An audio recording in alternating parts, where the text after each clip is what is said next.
서울 아파트 하루 만에 1억이 급등했습니다. 토지거래 허가구역이 해제되면서 벌어진 일인데요.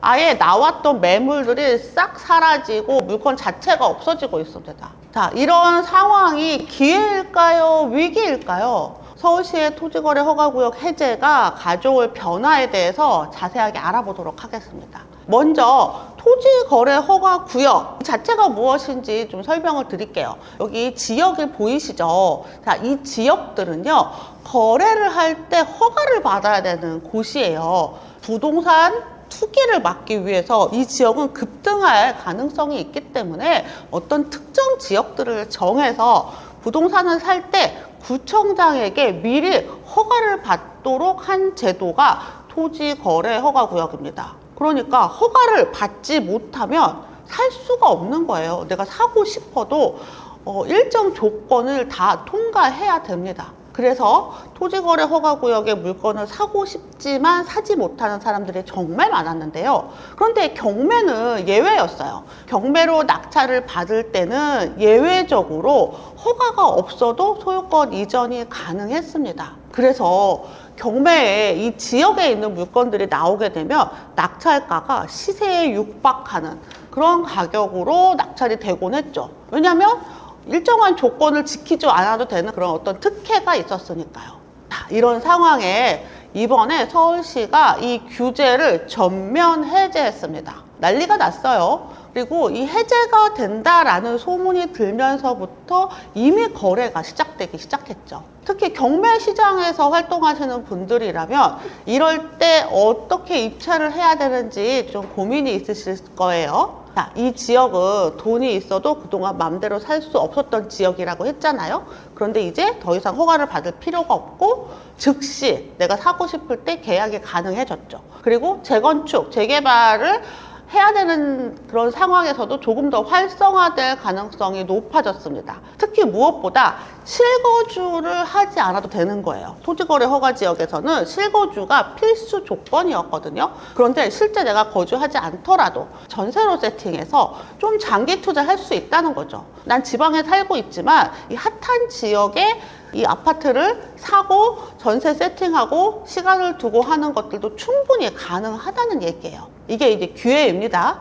그런데 이 모든 기회에는 위험 요소도 존재하죠. 특히 우리는 경매 시장의 변화를 주목을 해야 되는데요. 그동안의 경매에서 이 토지거래 허가구역 내의 물건은 나오기만 하면은 그냥 허가 없이 살 수 있기 때문에 낙찰가가 높았다는 거죠. 그런데 지금부터는 어떨까? 그러면은 이제는 더 이상 높은 낙찰가가 아니라 더 싸게 낙찰이 되진 않을까라는 생각을 하실 수도 있겠는데요.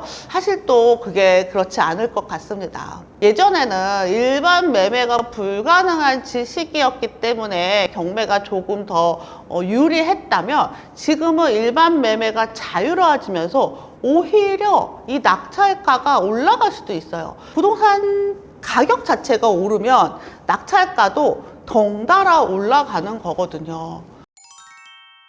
경쟁은 덜 할 수도 있겠지만 낙찰가 자체는 결코 떨어지지 않을 것 같다. 왜냐하면 이 지역이 전체적으로 다 오를 것 같다라는 거죠. 토지거래 허가제가 해제된 이후에 이 지역의 가격이 상승하면 낙찰가도 덩달아서 동반 상승할 것으로 예측이 됩니다.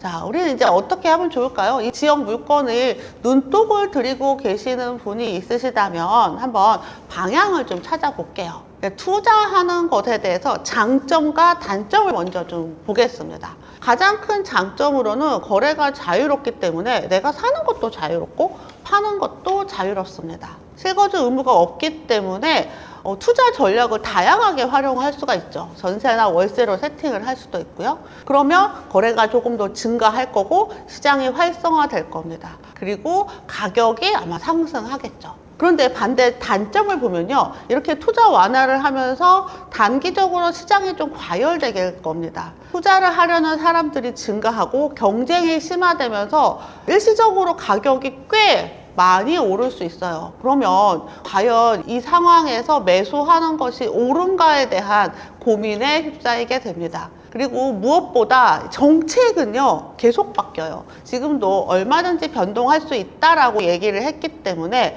내가 이미 매수를 했는데 다시 이제 그 지역만 묶이는 가능성도 배제할 수 없습니다. 그래서 우리가 장기 투자를 하기 위해서 이 지역에 들어간다고 하면 불확실성은 더 커지겠죠.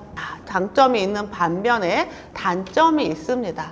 단기적으로 가격이 급등할 것이고 또 시간이 계속 가면 갈수록 어쨌든 이 지역은 좋아질 지역은 맞다. 그래서 내가 얼마나 투자를 할 것인지 투자 기간 충분히 고려하시고요. 그리고 시장은 얼마든지 변화할 수 있다는 거 충분히 이해하신 후에 신중하게 하시면 좋을 것 같습니다. 근데 저는요, 하면 좋을 것 같아요. 할 수 있으면 하셨으면 좋겠다. 가장 좋은 지역 중에 하나. 그래서 묶어놓은 거잖아요. 이 묶어놓은 지역들은요, 확실히 정부에서 여기는 오를 거야 라고 찍어준 거예요. 근데 지금 가격이 급등한 시점에서는 좀 고민스러운 것도 사실입니다. 자, 지금까지 토지거래 허가구역 해제가 가져올 이 변화, 특히 우리 경매 투자자들이 어떻게 해야 될지에 대해서 전략을 알아봤는데요. 당분간 이 지역에 대한 낙찰가는 계속 오를 것으로 기대가 되고 있습니다.